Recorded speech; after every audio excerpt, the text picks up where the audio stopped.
The New York Mets are looking to trade for a right-handed bat, and after moving Jeff McNeil, they're going to need a lot of help to bolster this lineup.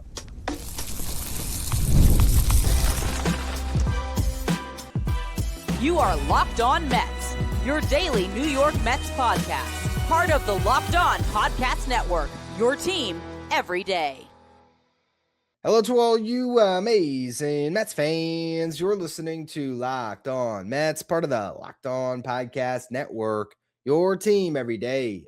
Thank you for making Locked On Mets your first listen every day, and thank you for making Locked On the #1 sports podcast network. On the show today, we're going to talk about the continued fallout of the Mets moving on from their past core and needing a lot of bats to fill out this lineup now. In the first segment, I'll talk about the report that suggests the Mets may look for a right-handed bat on the trade market. I'll go through some candidates. In the second segment, I want to spend a little more time on 3 of the top trade candidates that I haven't really discussed too much on the show up to this point. Then in the final segment, I want to circle back to Cody Bellinger.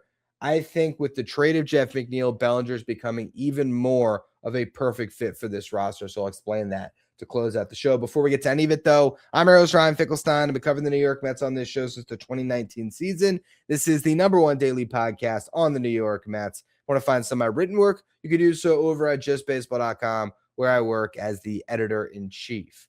Today's episode is brought to you by FanDuel. If you want to be right in the middle of the action this season, visit FanDuel.com and place your NFL live bets all season long. Well, The Athletic had a story after the Jeff McNeil trade written by Will Salmon and Ken Rosenthal discussing what's next for the Mets, but also reacting to what just happened, which is the Mets trading Jeff McNeil. If you're looking for my Jeff McNeil trade reaction show, I did a live stream after the news broke. Hit your podcast feed last night as well as the YouTube channel, so you can check that out to get my reaction to the trade, what the Mets got back, and where this roster is now without McNeil, which is needing a lot of bats. But this was clearly a trade to turn the page on that past core of Mets baseball. And as a rival executive was quoted in The Athletic, here is how the Mets are being publicly perceived. He says, quote, "What they've done tells you how big a bleep show their clubhouse was. The guessing is over. It was a disaster." Now, do I think it was that much of a disaster? I don't think it was as much of a train wreck as this rival executive is suggesting, but a Mets person was quoted in the story saying, "We definitely tidied things up in our house. Now it's time to do more rebuilding." So the Mets ultimately have decided to move on from that past core. No other way to look at it. They traded Nimmo. They did not sign Alonso or Diaz, and they traded Jeff McNeil now to complete it. They wanted a different team. Perfect. That's fine. You want to go in a different direction. I understand it. That past core did not do enough winning. But what are you going to do to replace the offensive production? Because this team now needs a starting left fielder. They need a DH or a first baseman. And they probably need some help on their bench now, too, because you're currently looking at a bench that's got Tyrone Taylor, who actually might be in the starting lineup. So I don't know if I should just say for sure he's on the bench, but it's pretty much Tyrone Taylor, Luis Acuna, and Luis Torrens. Who's that fourth bench piece going to be? Can it be someone that provides the offensive value and the defensive versatility of Jeff McNeil? To be determined. But when it comes to what the Mets hold interest in this story, they say they hold interest in adding a right-handed batter to balance out their lineup, people familiar with their conversations said. That could end up being someone who can also play first base. The club needs to make a decision on whether such a player is better than Mark Vientos. First off, are the Mets too left-handed? Because I don't really look at that lineup and think it's too left-handed. You got Juan Soto. To me, yes, he's left-handed, but it's not like he can't hit lefties. You have Carson Bench, who expected to play a big role. He is left-handed. Brett Beatty, going to play a big role. He's left-handed. All right, beyond that, though, you got Marcus Semien, right-handed batter. Jorge Polanco and Francisco Lindor are both switch hitters. Mark Vientos is right-handed. Tyrone Taylor's right-handed. Francisco Alvarez and Luis Torrens are both right-handed. Luis Acuna, right-handed. Jet Williams, right-handed. Nick Morabito, right-handed. I just knocked over a can of deodorant. But I don't think this team absolutely needs a right-handed bat. They need a good hitter. So while we'll now talk about right-handed bats they can get in trades, I just want them to get the best bat they can. I don't care what side they hit from. Just get a good hitter. Here are some of the right-handed bats that they can look towards. And we've talked about a lot of them. Luis Robert did part of Monday's show on him. Ramon Laureano has been a trade candidate from the Padres. We've talked about him as a fit. He's cost controlled, 1 year at $6 million or $6.5 million. Not too much money for a guy that posted a WRC plus, I believe, of 130 last season. He makes sense in left field. We've talked about Katal Marte. I did the final segment of the Jeff McNeil show on him because there was a report after the McNeil trade that the Mets were interested in Katal Marte. Now, he's a switch hitter. He's not a right-handed batter, but he's the best bat the Mets could probably add this offseason. You have Yandy Diaz. We'll talk about more in the next segment. We'll also talk more about Isak Paredes and Christian Walker, a couple of Houston Astros first basemen that could be traded. Coby Mayo is an interesting one. He is a blocked prospect now. Hit 25 home runs in 93 games in 2024, where he was, I want to say, consensus top 50 when it comes to his status among the top prospects in baseball. Hasn't been able to establish himself with the Orioles. Got playing time down the stretch and was about a league average hitter. But now that the Orioles have picked up Pete Alonso, Coby Mayo is blocked. And so there, you would think, is a Coby Mayo for a pitcher trade to be made. Now, would the Mets value Coby Mayo more than Mark Vientos? Would the Mets value Coby Mayo as a better first baseman of the future than Ryan Clifford? That I don't know, but you're talking about a guy that was once considered a near can't-miss prospect, and I'm not too dissuaded by what he has done so far. You're getting a lot of control if you trade for him. I put that name out there as just a guy that maybe could be had right now. But ultimately, for this team, what they need is to get the best bat possible. So could that come from the trade market? Is Yandy Diaz the ideal fit? Should the Mets circle back to Christian Walker, who they could have had in free agency last year, but they ended up getting that Pete Alonso one-year reunion instead? So is he a fit for the Mets? What about Isak Paredes, the best player that keeps getting traded? I'm going to talk about those three names a little bit more here in just a minute. Today's episode is brought to you by FanDuel. NFL Sundays move fast, one big play, and suddenly everything can feel different. That's what makes live betting with FanDuel so exciting. You're not just watching the game, you're reacting to it in real time. With FanDuel, you can place bets as the action unfolds, every drive, every momentum swing, every highlight moment. Live betting is best when the game starts to shift, whether a receiver gets hot, the defense starts to tighten up, or maybe momentum flips on a turnover. FanDuel lets you jump into that moment with live spreads and money lines that adjust instantly. You have player props that update as guys start to heat up, and you can bet next touchdown scorers, drive results, totals, and more. It keeps you locked into every snap, every drive, every possibility. So if you want to be right in the middle of the action this season, visit FanDuel.com and place your NFL live bets all season long. That's FanDuel. The game moves fast, and so can you. If you're watching on YouTube, do me a favor and hit that subscribe button. Help us get closer to our next goal of 16,000 subscribers. All right, so I've talked about Yandy Diaz a little bit already this offseason, so I want to start there. Yandy Diaz is one of the best just pure hitters in Major League Baseball.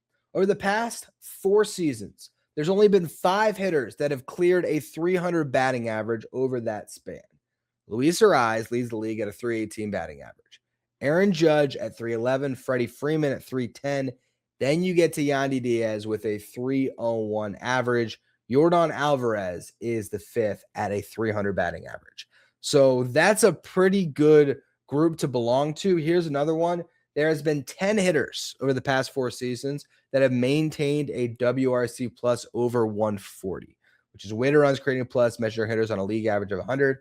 So that's a very high WRC plus. You got Aaron Judge. You got Shohei Ohtani. You got Yordan Alvarez. You got Juan Soto, Freddie Freeman. I almost said Luis and Acuna. You have Ronald Acuna Jr., you have Mike Trout, Kyle Tucker, Corey Seager, and then 10th on that list is Yandy Diaz. He's one of the best hitters in baseball, and he hit 25 home runs this past season, which was a career high. Drove in 83. Not a good defender at first base, but has more experience there than any other player on the Mets roster, so he could help you out at first. I'd imagine that Yandy would probably DH, and Jorge Polanco would maybe give you a better shot at having an above-average defensive first baseman, even though he's just picking up the position. As I talked about a little bit on the Jeff McNeil show, he met with the media on Monday and discussed how he offered himself to everyone as a first baseman in free agency, something he had been working on all of last year, even if he didn't get into many games. He only got into one game for one inning. But this is not just picking up first base out of nowhere. He's been working on this for about a year, former shortstop. I think he's okay at first base. And ultimately, I think if that's where the Mets go because they've invested more to their outfield, I'm all about Jorge Polanco at first, and I'm even about the Mets staying internal there, but we'll talk about that more throughout the show. Getting back to Yandy, he's going to make $12 million this upcoming season, then has a $10 million club option, which will vest to a $13 million option if he gets to 500 plate appearances. So you're looking at a guy that's affordable, that's a really good hitter, and yes, he's going into his age 34 season, but you don't have to get tied to him long term. I like Yandy. The two things that make me feel like this doesn't happen. One, I don't know if the Rays need to trade him that they've moved Brandon Lau. This is still a Rays team that's trying to compete. And you can flip Yandy at the deadline if things don't work out. I don't think you have to trade him now. Granted, I'm sure they'd be open to it. And for all we know, if they value Mark Vientos and the Mets have made the decision that they're ready to move on from Vientos too, that could be a 1-for-1 swap where the Rays prioritize the guy that's younger, that they think has some upside, and who has the 4 years of control. So I could see a Yandy for Vientos trade happening. Are the Mets a better team next year if they make that move? Yes. Yandy Diaz has a significantly higher floor than Mark Vientos. I still like the idea of rolling the dice on Vientos. And if it was up to me, I'd keep Vientos with the 4 years of control. I'd save that $12 million that you're going to invest in Yandy, and I would use it to either add to an offer to get a starting pitcher, add to an offer to get Cody Bellinger, or address the bullpen. I think you can spend it in better ways. And also, I don't know if the Rays would want Mark Vientos for Yandy Diaz. They might want prospects.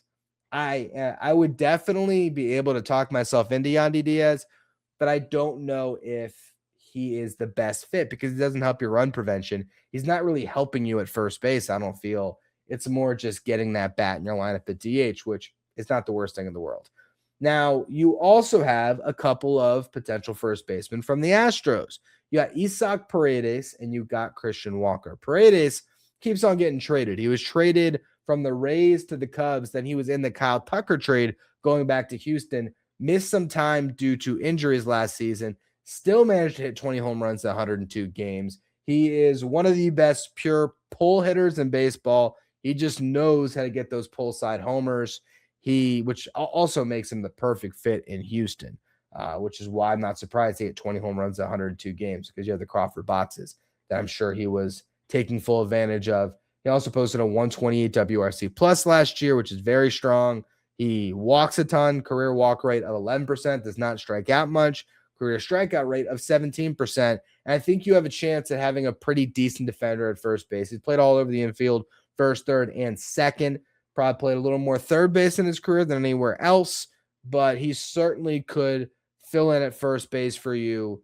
DH some, play him at third some. You can move him all over the place. I think the versatility would be welcomed, but you're really trading for a cost-controlled bat who's only making $9.3 million. That's the projection that Fangraphs has for him for the upcoming season, and it's 2 years of cheap team control.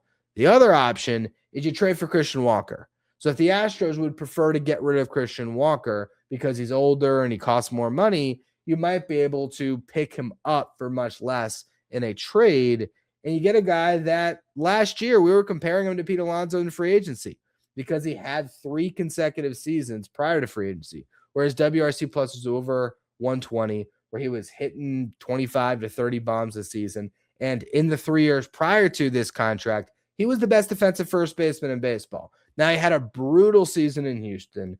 The defense was way down. His home runs were actually okay. He had 27, but his overall production definitely dipped in a serious way. His WRC plus was 99. With that said, 15 of his 27 homers came after the All-Star break, and from July on, he hit 264, 318 on base, 489 slug, which put his OPS in the 800 range. He also had a WRC plus of 123, which was right in line with what he's done throughout his career. So if you get the guy who was awesome in Arizona and who was strong in the second half for the Astros, you're talking about a huge upgrade defensively at first base and a guy that can hit you 30 bombs, drive in 80 to 90 runs, and be a really solid all-around contributor for you who is right-handed.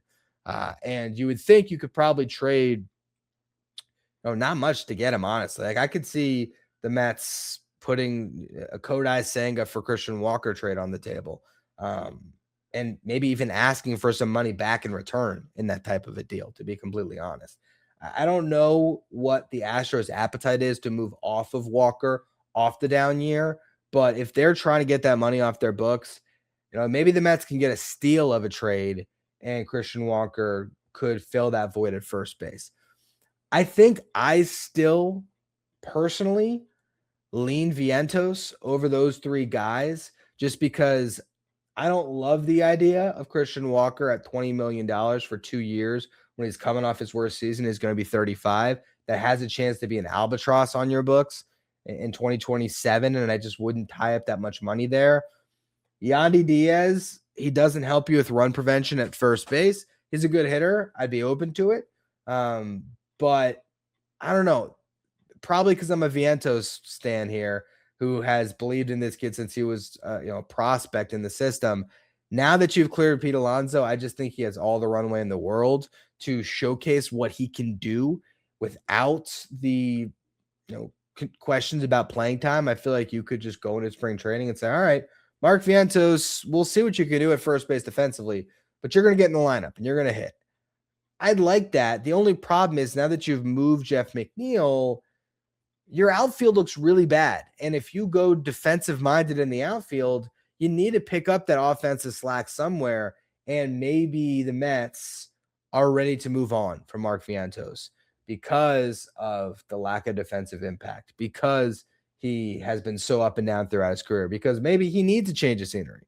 And if so, any of those 3 guys that I talked about, Isak Paredes, Christian Walker, Yandy Diaz, all of them would be a nice fit as a right-handed bat that can play some first base and can help this team in the power department, in the run production department. And all of those guys, well, at least Yandy and Isak Paredes, who used to be teammates, are very similar in their ability to put the ball in play too. Christian Walker, I had to look, but I'm pretty sure he still has some pretty healthy strikeout rates, but it's neither here nor there. I like those moves. I think that they help. But if the Mets go into the season, let's just say they traded for Luis Robert and Christian Walker, or let's say they traded for Isak Paredes and Ramon Laureano, whatever the combination of moves are, if one of those 3 bats is the best that the Mets have done, whether it's Yandy, whether it's Christian Walker, whether it's Isak Paredes, and they haven't addressed their outfield in a meaningful way, this team is not better than last year. They're different, but offensively, they're taking a big step back. So the question then becomes, is Cody Bellinger at this point more of a necessity than a want? I want to talk about that to close out the show in just a minute. Today's episode is brought to you by Game Time. In the midst of the basketball season, there's nothing like being in the building with the crowd, the energy, and the moments that you can't get from watching on the couch. The only problem, getting tickets can be a hassle. You have long queues, logins that can take forever, prices that change at checkout. There's so many things that get in your way when you're trying to buy tickets, but Game Time is the game changer. It puts the advantage back in the fans' hands, making scoring seats to an NBA game fast, easy, and stress-free. I love the Game Time. Shows you the view from your seat before you buy, so you know exactly what to expect when you arrive. You also can look for zone deals where you can pick a section. Game Time is going to choose the seat for you, and you can save even more money. Seeing NBA tickets start as low as $25 made it a no-brainer for me to get out to a game earlier this season. Take the guesswork out of buying NBA tickets with Game Time. Download the Game Time app, create an account, use the code LOCKEDONMLB for $20 off your first purchase. Terms do apply. Again, that's code LOCKEDONMLB, LOCKEDONMLB for $20 off. Download the Game Time app today. Thank you for making Locked On Mets your first listen every day, and thank you for making Locked On the #1 sports podcast network. You already live your team every day. Now take it up a level and go ad-free. Join the Everyday Club today and get Locked On Mets with no interruptions, members-only Discord access, and more, all for just $5 a month or $50 a year. Go to lockedonmets.supercast.com or check the link in the show notes to learn more. Now, Cody Bellinger, still out in the market. And I think his fit with the Mets is even better now that you move Jeff McNeil. Not that McNeil is going to play over Cody Bellinger, but more just the necessity to get Bellinger, I think, has ramped up a little bit, because now what is your fallback option in left? What's your fallback option in right or center? You don't have much. You have Carson Bench, who's supposed to take a leap and be the starting left fielder or starting center fielder of the New York Mets, but he's a rookie. You have Tyrone Taylor for the defense. You have Juan Soto, but now that's it. So you have to address the outfield, but also Jeff McNeil was an insurance policy at first base. And so Cody Bellinger gives you that insurance policy at first. He gives you an insurance policy in center. He gives you an elite defender in left or right, depending on what you want to do there and where you want to put Juan Soto. If you sign Cody Bellinger and do nothing else, the starting lineup looks good to me. Francisco Lindor, Juan Soto, Cody Bellinger, Jorge Polanco, Mark Vientos, Brett Beatty, Francisco Alvarez, Marcus Semien, and Carson Bench.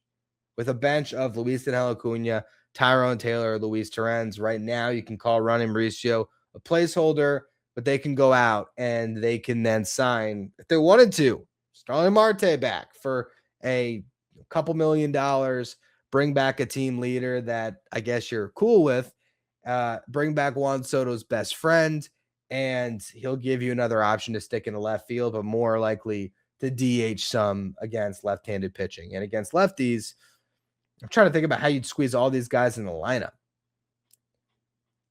I don't even know how you would do that. Marte is probably not a good fit for this team. I'm just not going to rule it out because of the connection to Soto.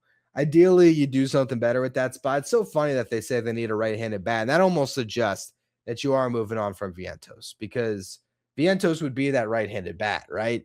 If you move on from him, then yeah, you need a right-handed bat. It trips me up because, let's just say you added Marte, right? You want Jorge Polanco to line up against left-handed pitching. Marcus Semien bats right-handed. I haven't checked his splits, but I imagine you want him in the lineup. So you're not playing Polanco. Maybe you would play Polanco at third base. Maybe that's what you would do. You'd play Polanco at third. You'd play Vientos at first, and you DH Marte. But in that situation, I want Brett Beatty playing every day. I feel like Brett Beatty has earned that. He was good left on left as a prospect. And I don't know. I'm not bought into this idea that the Mets need a right-handed bat. That's why I'm campaigning now for Cody Bellinger. For one, he's great left on left again, so you don't have to worry about that. But he raises the floor of your team in such a big way with the versatility, with the defense.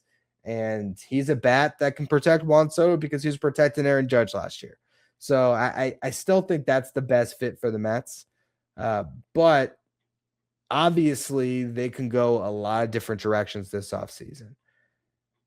If they move off of Vientos, it's because they're picking up one of these guys. Yandy, Christian Walker, Isak Paredes. They're going after one of them. And that's and potentially that's the trade. That's the trade that you send Vientos out in. Don't think it'd be a fit for the Astros, but certainly I can see it with the Rays.